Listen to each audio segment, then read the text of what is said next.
now urgently. And I think the most important of these crises, in the most important dimension of this crisis, is the Islamic terrorism. Islamic terrorism, I say, because they are fighting in the name of Islam. They don't want, this is not that some separatist movement which wants to separate some state from India. But this is a movement which says that India should be Islamized. India should become an Islamic country. And that is being stated formally by Osama bin Laden, who said that India is an incomplete chapter of Islamic history. Now what did he mean by that? He meant that in India, compared to other countries where Islam has invaded, there has been a difference. Iran was once ruled by Zoroastrians. They are fire worshippers.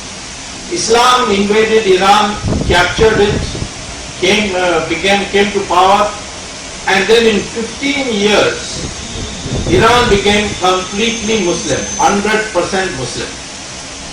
Neighboring country, Babylon, Mesopotamia, which is today known as Iraq, Islam captured that country, Islamic forces, and in 17 years the country of Iraq became 100% Muslim. Similarly, Egypt was conquered by Islamic forces, and in 21 years it became 100% Muslim. Europe was conquered by Christians, and in 50 years they made them 100% Muslim, Christians. But in India, Muslims ruled this country for 800 years, and Christians ruled this country for 200 years. Even then your country today is 83% Hindu. This is the incomplete chapter.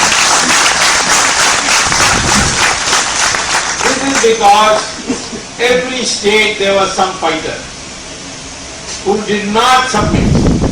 Rana Pratap in Rajasthan, Kattabomman in Tamil Nadu, Rani Chennamma in Karnataka.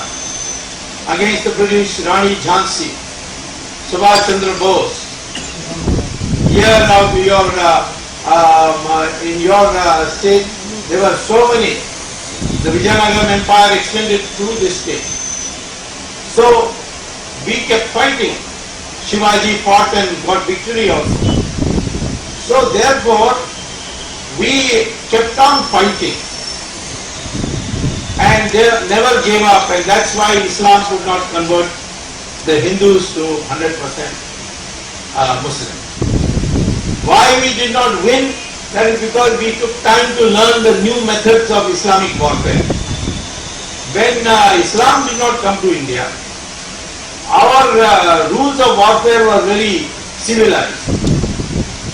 The war will not start till the sun rises, and when the sun sets, you will go back to your tent and go to sleep for the night and come back the next morning to fight. You will not fight in the agricultural fields. You will not fight in the population centers.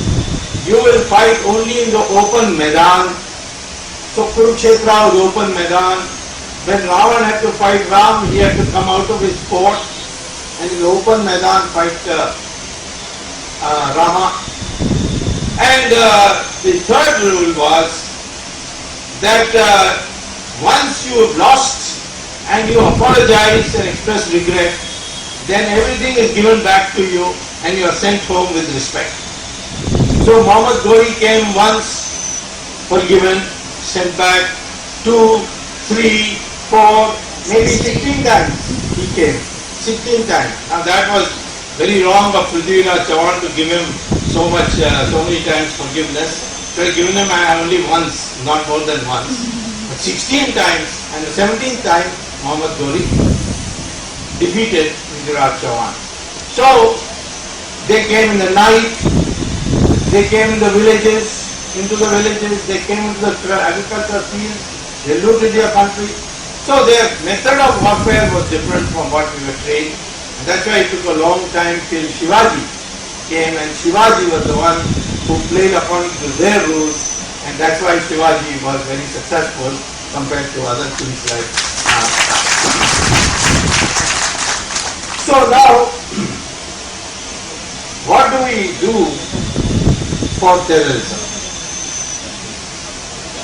First and foremost, to solve this crisis of terrorism, you have to make a resolve that you will not negotiate with a terrorist unless he is ready to surrender. This is a fundamental decision you have to make. Kandahar, the NDA government surrendered 5 or 3 most wanted criminals who were taken into jail by the police after 17-18 policemen were killed. And we released them so that the passengers of the Indian airlines could be released by New Year's Day. Now, what happened afterwards? Muhammad Azhar, the most wanted Muslim cleric terrorist, went back when he was released into Afghanistan. He went to Pakistan, then he went to Afghanistan, and he created Jaish-e-Mohammed, which has killed so far 3,000 people in Kashmir. You saved 159 lives in the Indian Airlines planes, but you lost 3,000 already, and he's still going strong. Same thing with the other 2. They created new organizations which are engaged in terrorist activities in India. So that sacrifice did not, that giving up, that negotiated settlement did not help you.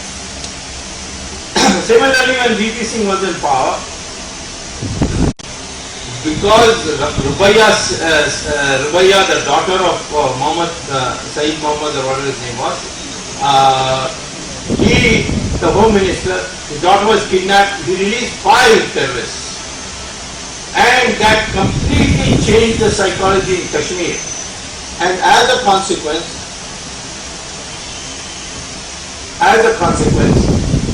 Kashmir has become a militant state, which has driven out 500,000 Hindus from the valley. Things are not improved. And I can tell you there are alternative ways of doing it. In Kandahar, if they had asked me what should be done, I would have said, you take this Muhammad Azhar and the other 2 whom they want released on top of Red Fort and keep them there and say, you touch one passenger of ours, we kill all 3 of them. That is the language they understand. And they would never have ever sacrificed the life of Muhammad Azhar, because he was the spiritual guru of all of them. In fact, Muhammad Azhar's brother was one of the hijackers. But they were in a hurry to settle, and they settled. Same thing with the Rubaiya case. I was a minister in 1991 when this Congress leader Saifuddin Soz, his daughter was kidnapped. And they asked the same thing. You know, we want 3 of our terrorists presently in jail to be released. And Chandrasekhar was Prime Minister. He asked me what is to be done. I said, no, we can't agree. Then he said, what happens to poor Saifuddin Soz's daughter? Because Saifuddin Soz was crying every day. In fact, he was even rolling on the floor. Nowadays, those days he was National Conference, then nowadays he is Congress leader. And he was minister also sometimes. Very nice gentleman. He was registrar of the Jammu Kashmir University. So finally Chandrasekhar said, okay, I'll give you 3 days to find some way. After that, I will release those 3 people so that his daughter can be released. So what did I do? I found out which is the organization which kidnapped the girl. It was JKLF. Then I looked for where the JKF leaders are staying. I found that the president was staying in Birmingham, UK. the vice president was in Leicester, and the treasurer was in Leeds. So I sent our people to England. We took the help of the Israelis, who are my very good friends, and we approached the residence of these three people with the Israeli present and tell them that if you don't release the daughter of Saifuddin Soz in 48 hours, we will kill you here. And the Israeli said, don't complain about us to the police, British police, because we Israelis control England, you don't control England. So after we said and came back, our people came back. Within 48 hours, in 24 hours, Saifuddin Soz's daughter was put in auto rickshaw, taken to our house and dropped there, and that was how it was all ended. That is the language. They have driven away 5 lakh Hindus from Kashmir. What should we do? Well, the answer is that we can't ask these Kashmiri Pandits to go back because they will be killed there. So instead what we should do, we have 1 crore ex-servicemen. Select 10 lakhs of them. Many of them are still fighting fit. Give them money and give them weapons and say go and settle down in Kashmir.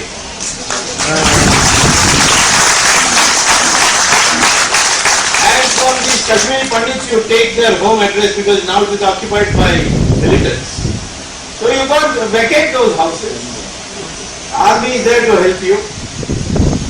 And similarly, if the Jammu Kashmir Chief Minister complains that Article 370 will be disturbed by it, then you tell him that Article 370 was brought so that the religious composition of Kashmir is not disturbed.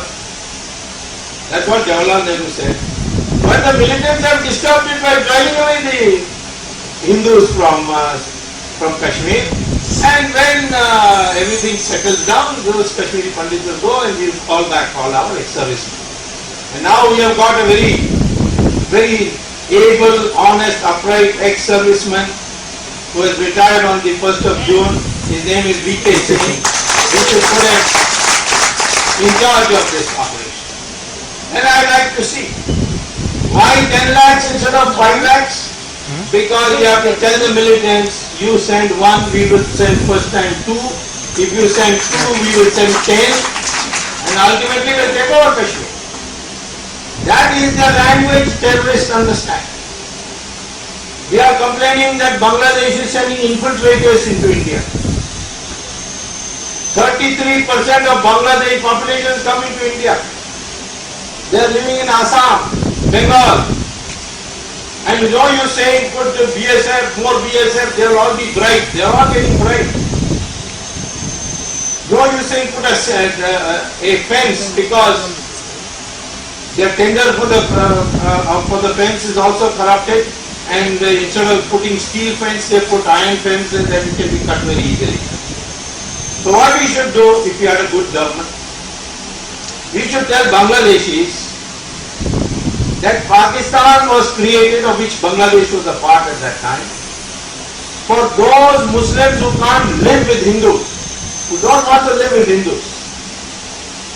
Now after getting Pakistan, your Muslims have come to live with the Hindus in our country. So therefore, if 33% has come from Bangladesh to India, either you take them back or give us 1/3 of Bangladesh territory for us in India. And if you draw a line in the map from Sylhet to Khulna, the land above that line is 1/3 of Bangladesh.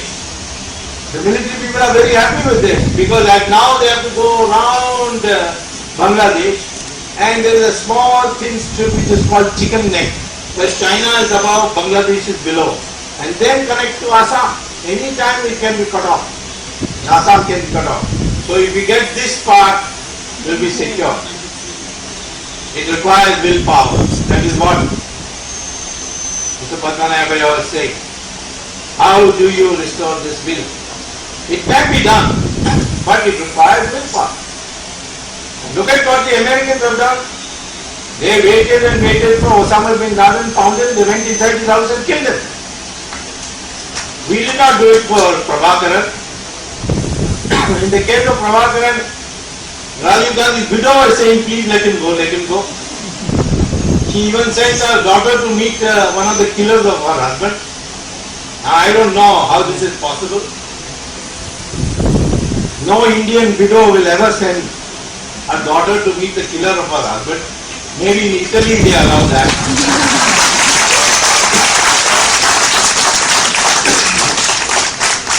So I would say retaliation is the only answer for terrorists, and that retaliation has to be on the basis of their objectives.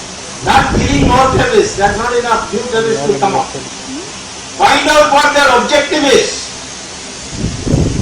They want Darul Islam, which means 100% Muslim, then put Hindus there.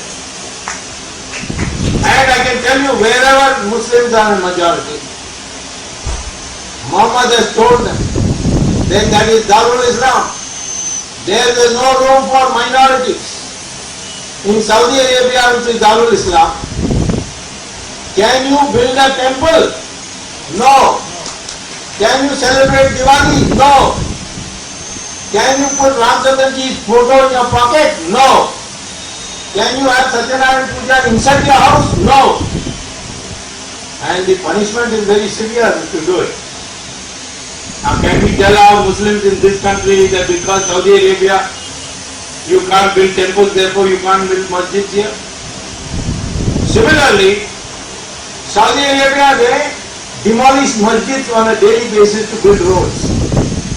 I was surprised to hear this. Because in Makkah, there was a masjid called Bilal Masjid, where Muhammad used to read namaz.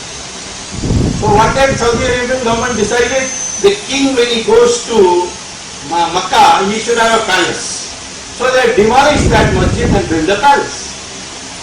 So some archaeologists said, at least this masjid you should not build and demolish. So the Saudi Arabian government issued an official note. Masjid is not a religious place, it's a building to read namaz. And if you say that because Muhammad read the namaz there, therefore it should not be demolished, then it means that you are doing Murti Puja, which is not acceptable in Islam. And we did the correction mechanism. Now supposing I say here, masjid is only a building to read namaz. So we'll build one for you across Saryu river in Ayodhya. Let Ram and the mandir be there. Will our Muslims agree? They will agree, but our secular leaders will not agree.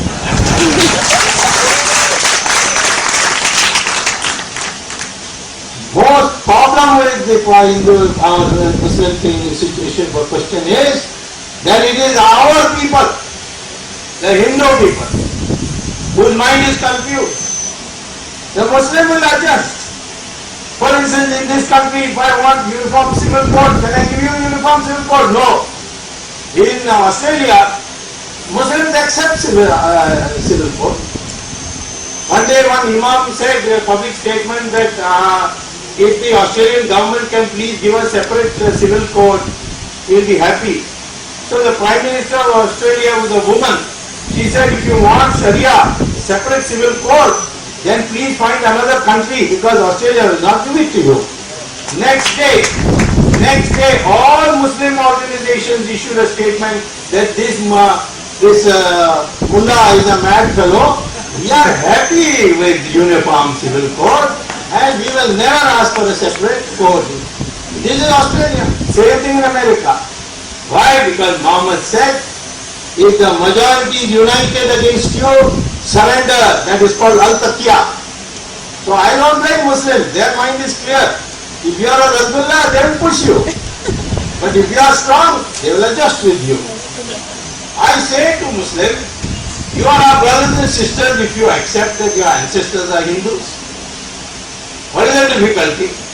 Otherwise, what you are saying, you are Korean Ghaznis children. Then have your blood tested? DNA? I have done the test of blood. I have read research articles published in the University of London, in Cambridge University. What does it say? Muslim blood and Hindu blood has the same DNA structure. I'll tell you one thing more. Brahmin blood and scheduled caste blood also has the same DNA structure. North Indian blood and South Indian blood also has the same DNA structure. We are one people. The British have filled your brain with Aryans and Dravidians and all this nonsense. In fact, when Raj Thackeray was making statements that these UP taxi drivers are taking away the employment of all us Marathis, I asked a friend, you know Raj Thackeray, why don't you give me a sample of his hair? Because even DNA can be found out from hair. So he said, yeah, I go to the same hairdressing salon as him. Next time he goes for haircut, I'll give you a hair sample. So I got his hair sample. Then I gave 10 rupees to a UP taxiwala. He gave me his hair sample. So I had it tested in Hyderabad. We have a laboratory here.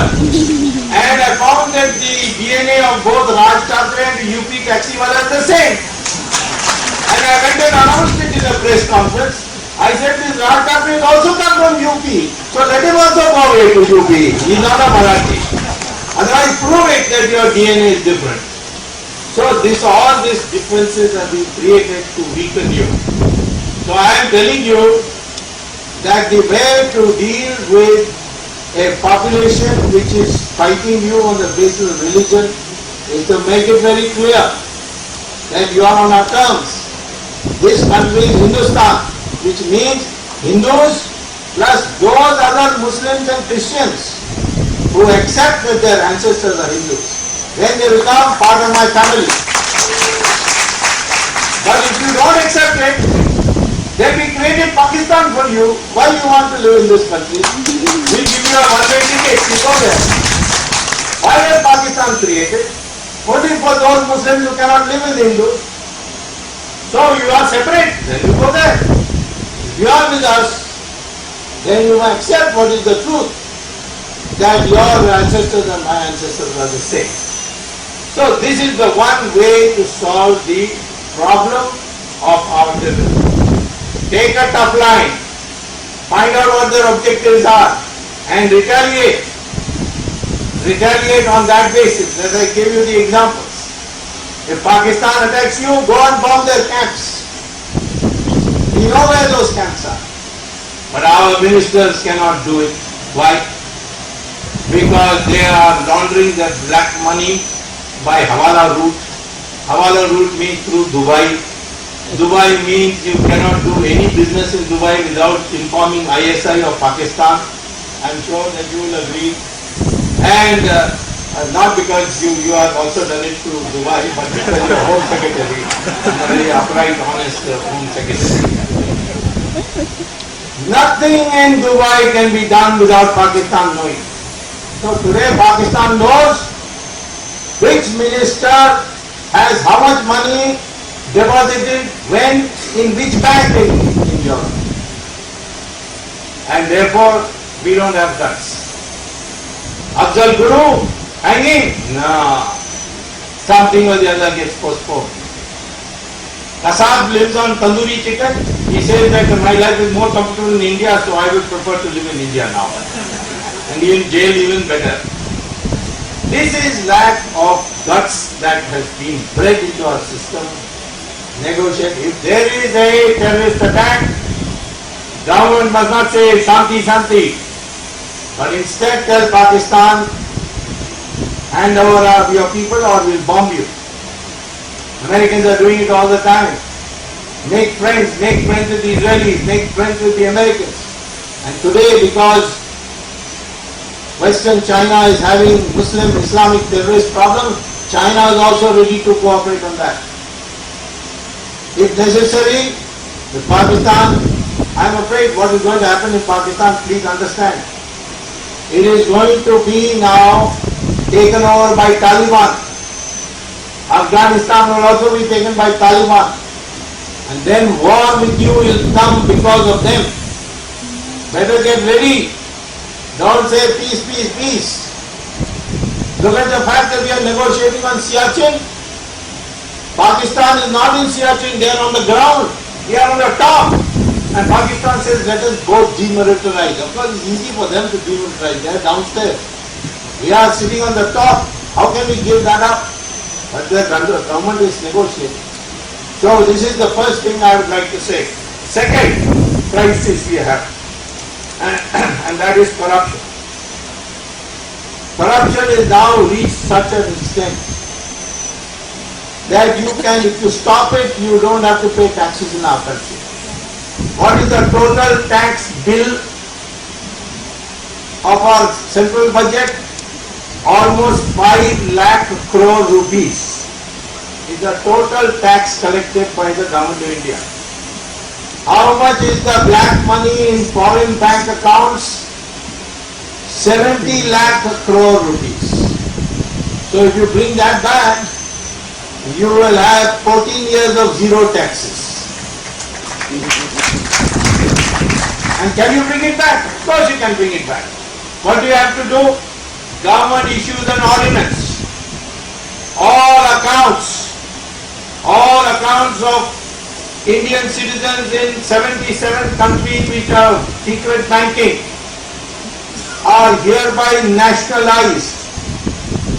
They have become government property. If any Indian citizen can prove that his account was legally opened, the money is legally put there, we will defreeze and give it back to him. Under the United Nations resolution of 2005, this is now legal, we can do it.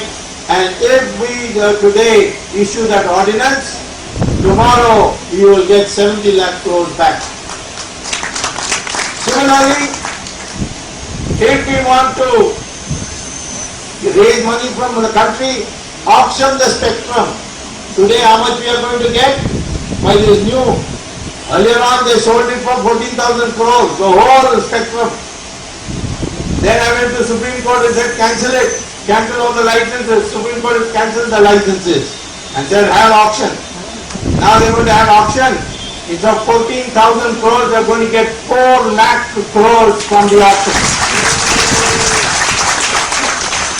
Cancel all the coal mining licenses. Auction it. How much will you get? 10 lakh crore rupees. Similarly, set the price on market level for Krishna Godavari Basin oil. How much will you get? 16 lakh crore rupees. There is a shortage of money. So there is plenty of money if you want it, if you get a tough government. Of course, if you go tomorrow in an election and start voting, I'm a Reddy, I'm a Kama, I'm this, I'm that, and or somebody is giving me a bottle of Scotch whiskey and therefore I'm going to vote for it, then of course you have no hope. Vote like the Tamilians. This time, Karunanidhi gave 6,000 rupees per vote. People took the 6,000 rupees and voted against him. That's what you do. So there is no shortage of money. All this inflation and rising property price, all got to black money. Can we stop black money? Of course we can stop black money. My difference with Anna Azad is this. Anna Azad says no, Jan Lokpal bill comes then only. No, I say this present law you can do. But you must understand the subject. 2G spectrum. Nobody could understand what 2G spectrum is. What is this G? G means what? When somebody asks Manmohan Singh, what is 2G? He says Sonia G, Rahul G. So, but spectrum, because you see when cordless phone came, all you could do is dial. And the other person would, without wireless, he will pick up the phone and he could hear you. That is called 1G. G money generation, PD. First generation is cordless phone. Second generation is mobile phone. You can phone, you can send. That is second generation.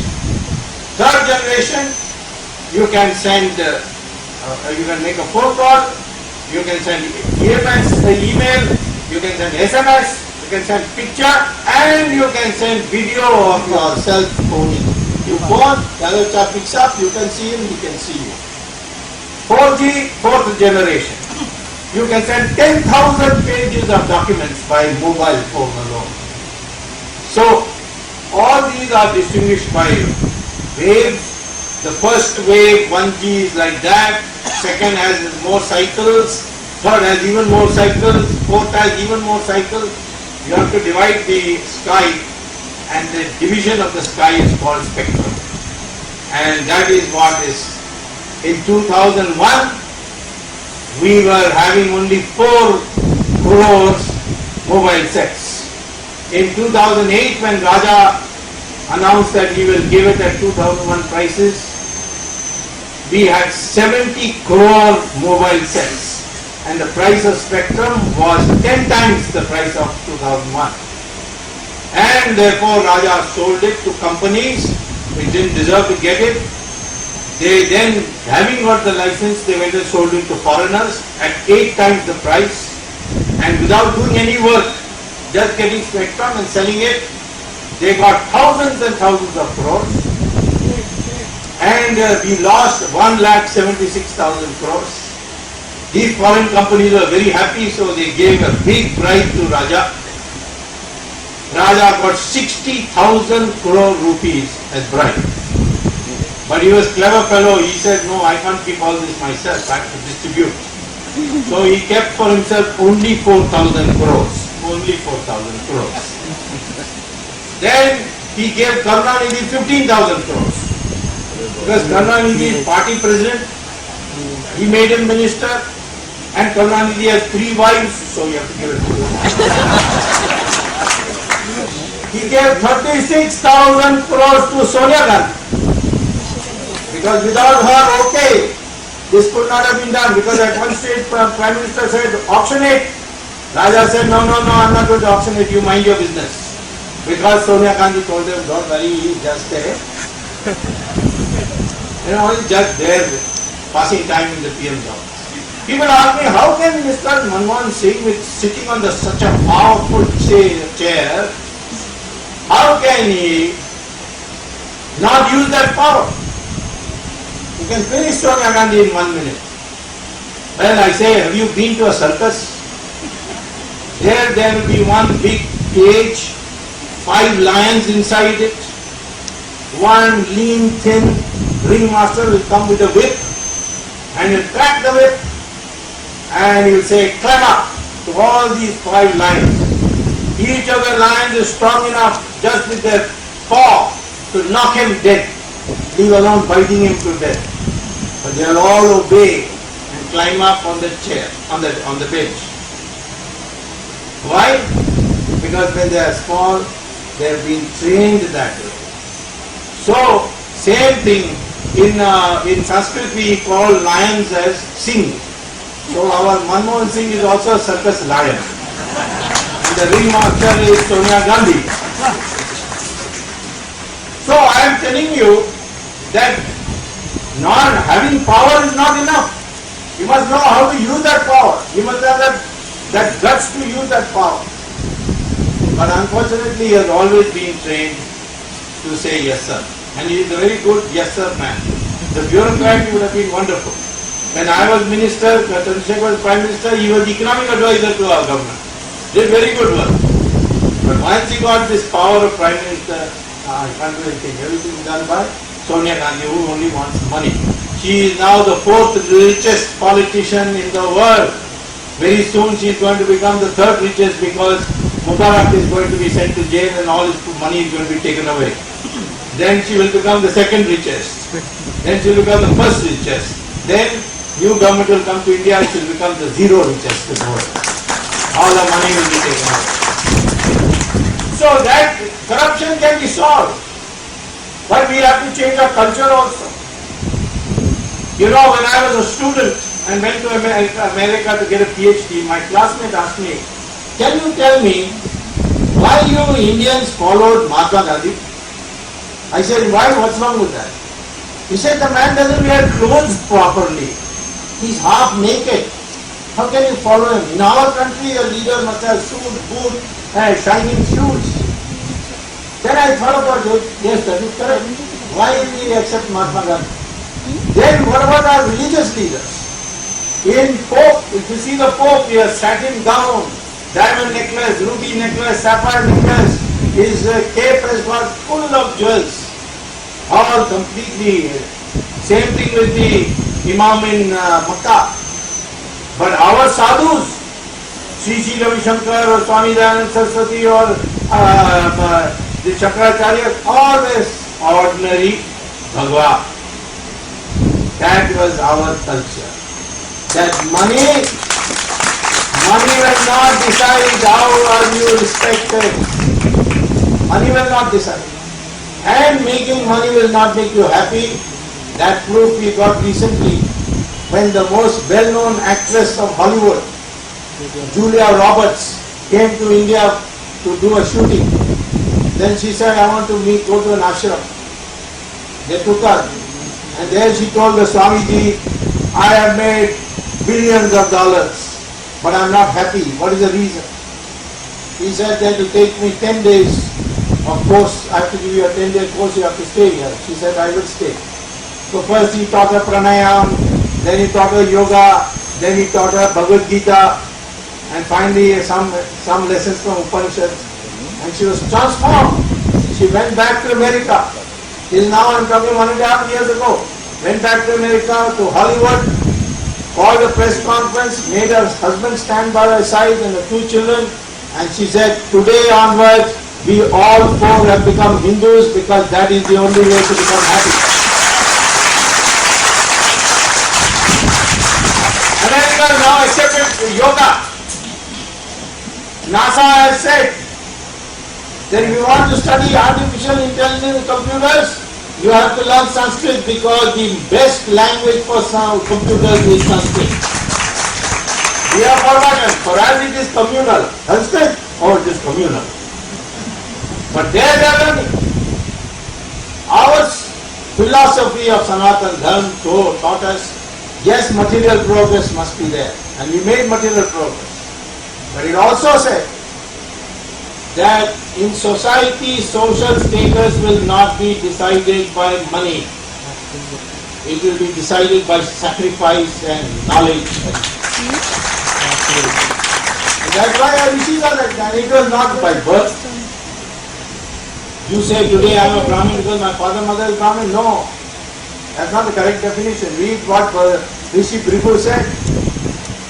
It is a discipline. If you have knowledge, but don't have weapons, don't have money, wealth, don't have land, then you qualify as Brahmin, provided you have got courage. That was the condition. That is why Veda Vyasa, whose mother was a fisherwoman, became a Maharishi, because he had these qualifications. Valmiki was a Dalit. He was born in a Dalit family. But then because he acquired these qualifications, he became Maharishi, he wrote the Ramayana. Then Kalidasa was going around the forest cutting trees. He became a Maharishi, Kavi of Kavis. Vishwamitra was the son of Kshatriya parents, but he became Rishi of Rishis. And Brahman was not so above that we broke the law, we forgave him. Ravan was a Brahmin. Karnanidhi did not know this. So he used to celebrate Ravan Leela. One day he took Kamal Brahman and showed him, what are you doing? This man is a Brahmin. He went to Mansarovar and got a vara from Lord Shiva. For a long time he didn't agree, finally he agreed. After that he has stopped, he has now stopped holding Ravan Leela. But he still doesn't like Rama. Keeps saying bad things about Rama. One day he said, Swami says Rama Setu. But Ram built that statue to Setu. Which engineering college did he get a degree from? That the name is Ram Setu. Next day he got ill and he went to hospital. The hospital name was Ramakrishna Medical Hospital. Rather Ramachandra Medical Hospital. At least Ramachandra has got an MBBS, let us be happy about that. So So sir, I would say, in the time available to me, that we have today only a leadership crisis. Because over the years we have been told, play safe, don't stand up. And if anyone stands up, discourage him. When I was fighting the emergency, people said the same thing. How will this emergency go? Poor people don't know any democracy. Why are you wasting time? Go and live in America. But I said, no, I will fight. I don't know. They used to ask, how will the emergency go? I said, I don't know. But I will fight. Well, how did the emergency go? Indira Gandhi one day declared election and she lost the election. And the emergency went away. So I never knew in advance that Indira Gandhi is going to declare election and then she is going to lose that election. So we don't know what all will happen. We have to do the right thing as Lord Krishna said in Bhagavad Gita. The fruits of it will come in what form? Who can say? So we have to have a leadership which takes risk. And that only can come if you elect people properly. Everybody is critical of Mulayam Singh because he says he is doing vote bank politics. Mulayam Singh is a very old friend of mine. I asked him, and I must say he has shown courage so far. He has now supported Abdul Kalam. Mamta is also supported. Of course, in our country, you see, in the Brahma's cabinet, the three most important portfolios held by education by Saraswati, defense by Durga, finance by Lakshmi. Men have got nothing.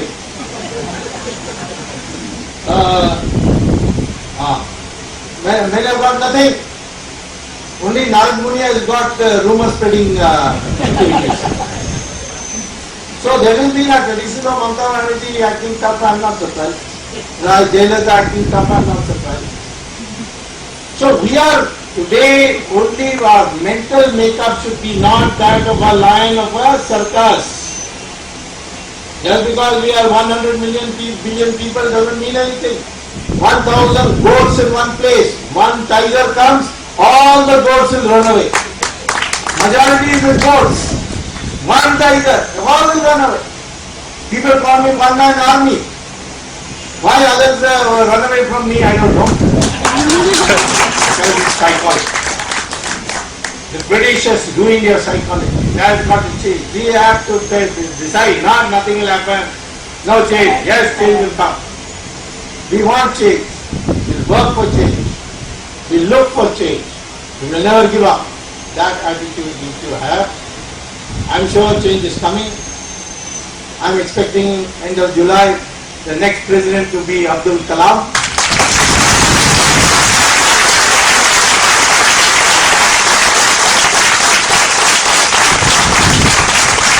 Then, end of August, Parliament will convene. There will be a vote of no confidence. This government will go. Elections will take place in November. New government will come. Well, we don't know. That is up there. Prarabdha. Have you heard the Sanskrit word Prarabdha? I don't know whose destiny it is. But we will get a new government. We will have to go through a war. I'm telling you, the war with Pakistan is certain. And if you have got a resolve, we'll make Pakistan into four Pakistan. That is the strength we have. But the people must have self-confidence. Don't bother, what is this country going to? Where are we? Everything is so bad. No, you will get the opportunity. Utilize it. We have come through all crises in the past. This country will again come through this crisis and go on to become a developed country world. Thank you very much.